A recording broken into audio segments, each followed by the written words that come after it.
Muito bem, 8 horas 2 minutos agora, hoje, terça-feira, dia 29 de outubro de 2019, está começando mais um Depois do Café, o Rádio Jornal, onde Montes Claros é notícia, trazendo para você, já no início da manhã, as informações atualizadas do que nós vamos ver acontecer, do que já aconteceu em Montes Claros, no Brasil e no mundo. Nosso programa nessa manhã de hoje traz convidados muito especiais, porque vamos falar exatamente sobre um tema que está sendo extremamente debatido e que vai acontecer aqui em Montes Claros também, um extenso debate sobre ele, que é o Fórum Internacional de Ensino, Pesquisa e Extensão, o FIEPEX, que acontece entre os dias 30 de outubro e 1º de novembro. Para falar sobre esse assunto, nós temos dois convidados muito importantes aqui. Eu já vou começar dando o meu bom dia para eles, né? A falar aqui com o professor Gilberto. Professor, vamos fazer as devidas apresentações aqui, porque eu estou olhando pelo celular hoje e está danado, viu? Bom dia, professor. Bom dia. Então, vamos falar agora sim, professor Gilberto Florencio, né? Especialista da área desse tema do FIEPEX. Vamos falar sobre esse tema interessante e super atual, né, professor?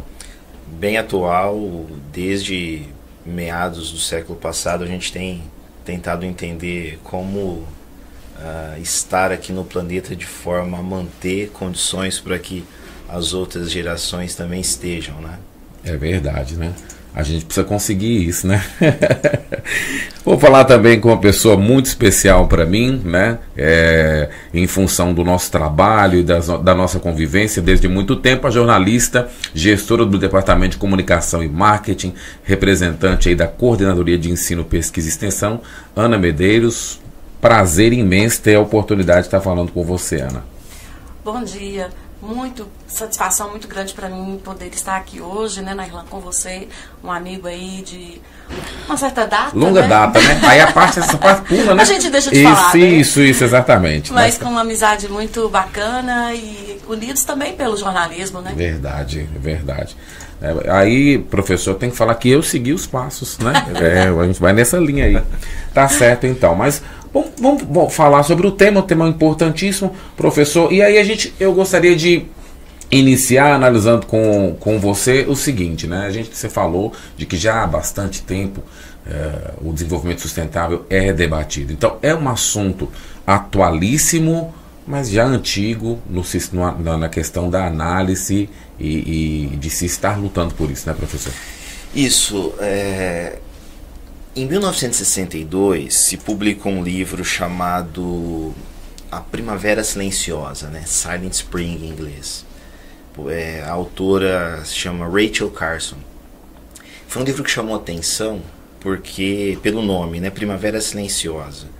Ela notou que numa determinada região dos Estados Unidos, onde era a origem dela, onde tinha uma propriedade rural dos pais, numa determinada primavera ela não ouviu mais o canto dos pássaros. E ela tinha formação em biologia, embora fosse, naquela época, ela atuasse como oceanógrafa, né? Uhum. Na costa.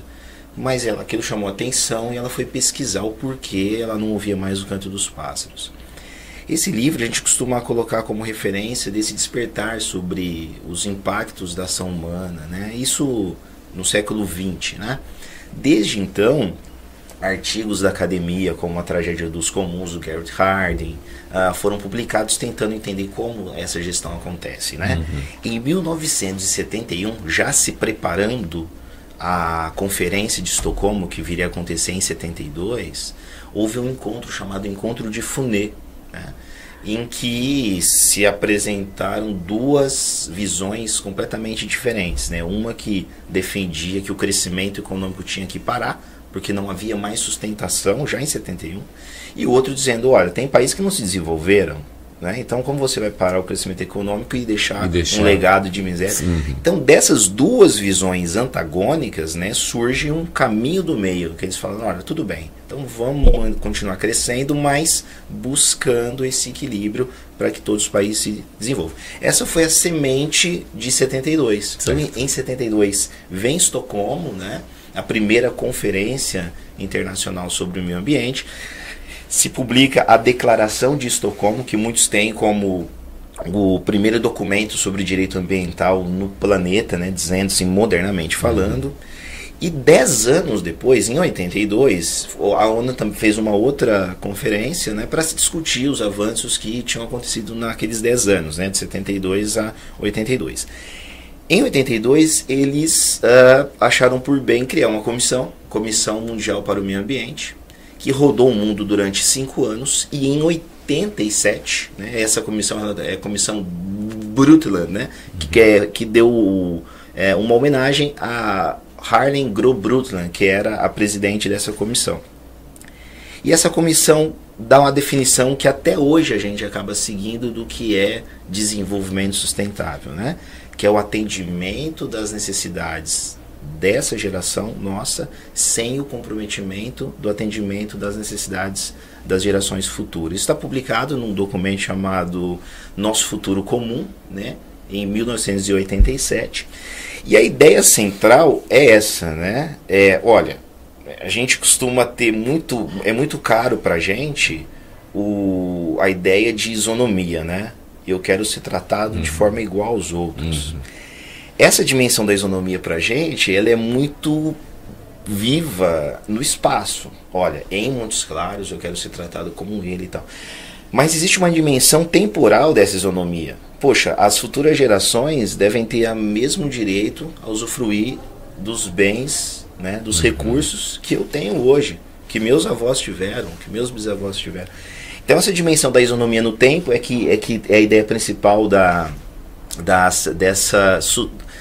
do que viria a ser a sustentabilidade, mas é um direito intergeracional. Isso ficou muito claro em 87, né? Desde então, isso vem ganhando roupagens diferentes, né? 87 se publica o relatório, em 92 tem a Rio 92 aqui no Brasil. Então a ideia da Agenda 21, né?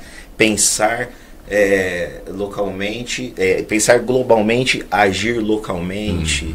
Em 97 se teve o protocolo de Kyoto, desenvolvendo os mecanismos de desenvolvimento limpo, né? Mercado de carbono. Em 2012 se teve a ideia da economia verde, né? A descarbonização da economia.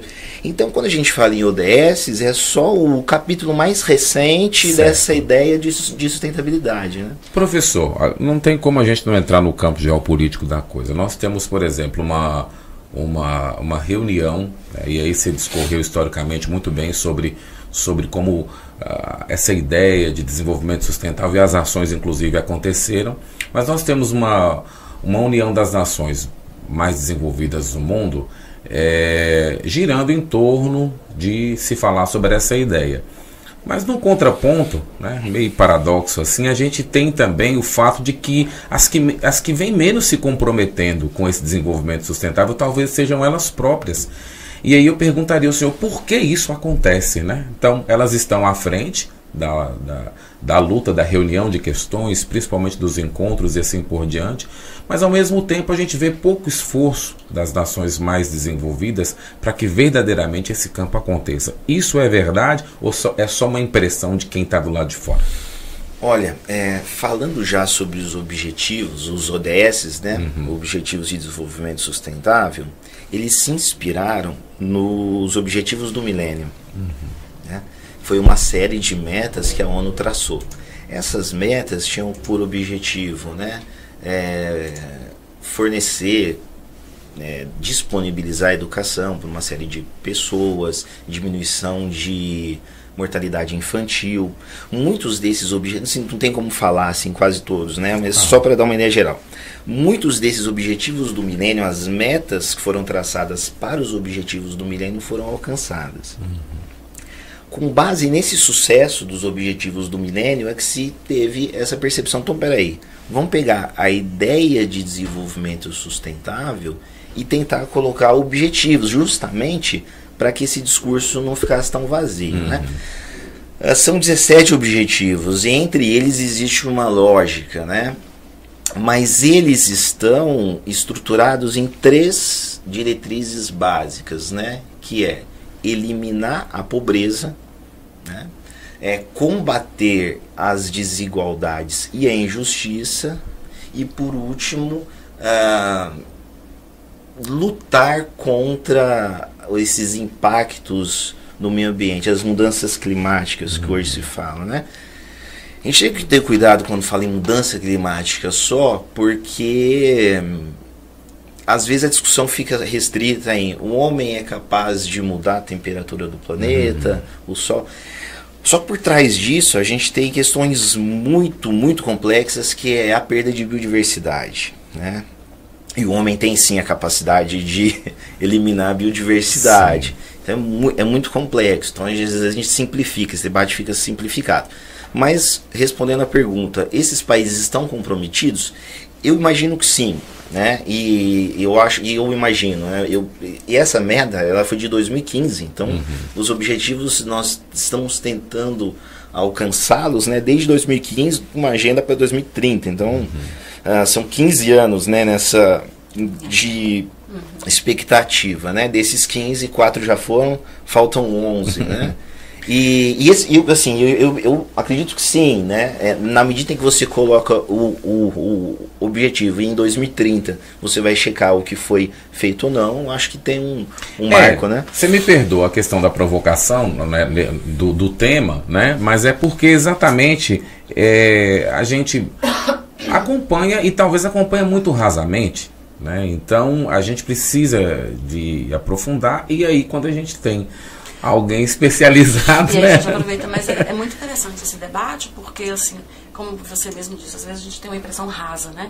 E a gente recebe notícias, recebe informações, e muitas vezes a gente talvez não rumina muito bem essa informação. Exatamente. Mas o que acontece é que a gente vê sempre, né? O professor vai poder falar realmente com muito mais propriedade, é países descumprindo algumas dessas metas, né? O professor citou o protocolo de Kyoto, e a gente viu que tiveram países que descumpriram essas metas.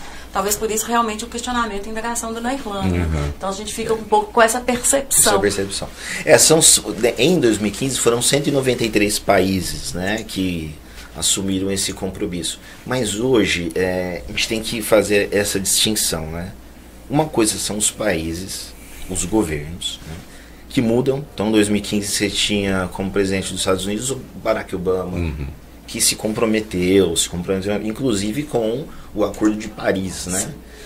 Muda o governo, muda a perspectiva, Donald Trump tem uma outra percepção, um outro espectro ideológico. Vai por outra linha lá, né? Vai por outra linha. Agora, nesse teatro de países, nesse cenário, a gente tem uma força muito grande das corporações, né? Muitos defendem que as corporações hoje têm tanto poder ou até mais do que alguns países. Então nesse cenário, e não necessariamente as corporações vão assumir integralmente esse compromisso, mas isso não significa que os países não tenham, né? Então é um jogo geopolítico bem complexo. É preciso aprofundar, e para isso o fórum vai ser muito importante. Vamos, né, discutir localmente. Exato, né? Eu até quero passar também a palavra para a Ana nesse aspecto mais definitivo, de que discutir este tema neste momento é mais do que oportuno, né, Ana? Com certeza. É necessário, né? Então, como o professor disse, né, são anos e anos de lutas, de tentativas, de se buscar a sustentabilidade, né? Então, você tem aí a agenda, ela preconiza exatamente 3 equilíbrios que o mundo precisa ter, né? Que é o equilíbrio econômico, que é o equilíbrio social, e o terceiro me fugiu aqui. O ambiental. Isso, né? Então precisa disso. Se esses 3 pilares não estiverem muito bem sustentados, as futuras gerações, elas podem perder muito disso, né? E a gente sabe que vai se perdendo, né? Por até mesmo questões históricas, familiares, a gente fica lembrando do tempo do meu avô, do tempo do meu bisavô, você tinha isso, tinha aquilo outro, né? É garantir realmente a sustentabilidade. E é exatamente com base nisso que a Faculdade Santo Agostinho propõe esse debate, né? Propõe o debate de entender o que é a Agenda 2030, então, o que são os ODS, como que eles estão sendo trabalhados, levantados, não só por organismos públicos, não. Tem também as iniciativas privadas, as associações, as entidades de classe, as universidades, que também têm papel extremamente fundamental em toda essa construção, né? Então é um papel que é construído, é um projeto que ele é construído a várias mãos. Não, a gente fica às vezes querendo que só os governos, eles têm total obrigação, tem a parte do Estado, o Estado está aí para cumprir os deveres para conosco, mas nós também, enquanto cidadão consciente, também podemos promover ações que geram uma melhoria de vida. Muito bem, nós vamos para um breve intervalo, daqui a pouquinho a gente volta para aprofundar, né, essa Agenda 2030 e saber da programação, né, como aconteceu, tá certo? Nós vamos para um breve intervalo, você está conferindo depois do café o Rádio Jornal, onde Montes Claros é notícia.